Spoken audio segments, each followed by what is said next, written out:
Romantic dinner के लिए plan रात जो चिंताओं और आंसुओं से भरी हुई रात हो गई थी। अर्जुन के ऑफिस में जो कुछ हुआ उसके बाद अवंतिका और हिमांशु नाहर अर्जुन को हॉस्पिटल लेकर गए, ये श्योर करने के लिए कि वंदना शेट्टी ने उसे जो दवा दी थी उससे अर्जुन को सफर नहीं करना पड़े। जब डॉक्टरों ने उसके पति को वॉमिट करवाई जिससे कि उसकी दवा बाहर निकल सके, तब तक उसे 2 घंटे तक इंतजार करना पड़ा। इस समय अगर अर्जुन के एम्प्लॉयज में से कोई उसके दिमाग में था जिसने उसकी मदद की तो वो था हिमांशु नाहर, जो अभी भी उसी के साथ था। सौभाग्य से ये एक कामोत्तेजक दवा नहीं थी जिसका पहले उन्हें शक था, लेकिन ये अर्जुन को विकलांग बनाने के लिए काफी थी।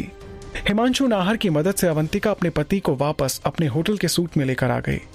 अर्जुन को आराम करने की जरूरत थी और उन्हें अपनी रोमांटिक डिनर की रात को पोस्टपोन करने की जरूरत। अवंतिका ने अपने पति की साइड में सोने और लाइट बंद करने से पहले उसकी दवाई और एक ग्लास पानी अपनी बेड साइड टेबल पर रखा। वो सच में चिंतित थी जब वो घर नहीं आया था।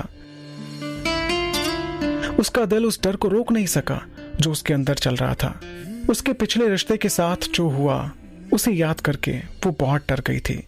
उसे लग रहा था कि एक बार फिर से उसका दिल टूटने वाला है, लेकिन इस बार उसे भगवान से पूरी उम्मीद थी कि वो उसके साथ इस बार कुछ गलत नहीं होने देंगे। ये कहना कि वो अर्जुन से प्यार नहीं करती थी ये झूठ था, लेकिन उनका उनकी कॉन्ट्रैक्चुअल शादी से कोई लेना देना नहीं था। उनकी शादी का मतलब उसके लिए कुछ भी नहीं होना चाहिए, बस एक दोस्ताना साथी होना चाहिए। और अभी वो अपने पति से प्यार करती थी। उसकी लव लाइफ गड़बड़ थी। पहले उसका एक्स बॉयफ्रेंड था जो उसे लगता था कि वो उसके लिए सबसे अच्छा आदमी है, रोहन, जो कि बहुत दयालु, देखभाल करने वाला और महत्वाकांक्षी था। उसने सोचा कि वो अपनी पूरी लाइफ के बाकी समय उसके साथ बिता सकती है। उसने पहले कभी महसूस नहीं किया था कि वे सभी सिर्फ एक आदर्श के मुखौटे थे। अब तक अवंतिका को पता चल गया था कि रोहन ने उसे कभी प्यार नहीं किया था और केवल उस पर अधिकार के रूप में खुद को माना था। वे शायद एक साथ इसलिए रह रहे थे क्योंकि ये दोनों के लिए सुविधाजनक था। अब अवंतिका का दिल एक ऐसे आदमी का था जिससे वो फिर से सुविधा से शादी करने के लिए सहमत थी।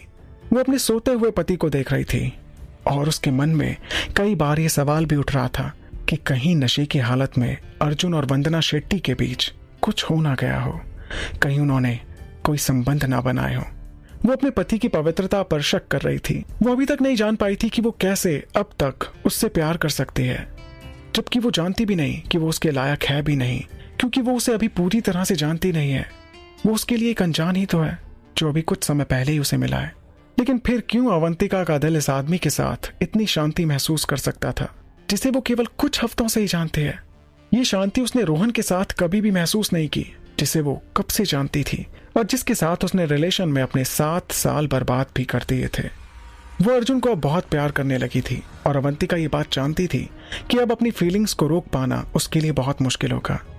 उसने अपने पति के लिए अपनी फीलिंग्स को कबूल किया था, लेकिन उसे याद नहीं आया कि क्या अर्जुन ने भी कभी ये कबूल किया था कि वो भी अवंतिका से प्यार करने लगा है। क्योंकि अगर वो अवंतिका से प्यार नहीं करता तो उन दोनों के लिए फिर से एक नई शुरुआत करना बहुत मुश्किल हो जाएगा। लेकिन उसे पूरी उम्मीद थी कि अर्जुन उसे सच बताएगा कि वो उसके लिए कैसी फीलिंग्स रखता है। अवंतिका ये सब सोच ही रही थी कि तभी अर्जुन ने अपने बेड में हलचल की और धीरे से अपनी आंखें खोली। उसकी आंखें जानी पहचानी होटल के कमरे की छत को देखने लगी। अपनी साइड से मुड़ते हुए उसने अवंतिका को अपने चेहरे पर अजीब एक्सप्रेशन के साथ देखते हुए पाया। वो बहुत अच्छी लग रही थी, इतनी प्यारी कि वो अपनी आंखें अवंतिका के चेहरे से हटा ही नहीं पा रहा था। अवंतिका ने आज तक किसी लेडी के लिए उसे इस तरह से महसूस नहीं कराया। उसने उस कुतिया को उसकी सही जगह दिखाई थी, काफी मारा भी था क्योंकि वो बहुत गुस्सा थी अर्जुन के लिए, उसकी इज्जत के लिए, क्योंकि वो सिर्फ उसका था और ये बात वो भी जानता था। वो बेड पर शिफ्ट हो गया और अपने तकिए को ऊपर उठाकर बैठ गया। हे अर्जुन, तुम्हें होश आ गया? अब कैसा फील कर रहे हो तुम? क्या तुमको कुछ चाहिए? तुम लेटे रहो प्लीज। अवंतिका काफी नर्वस नजर आ रही थी।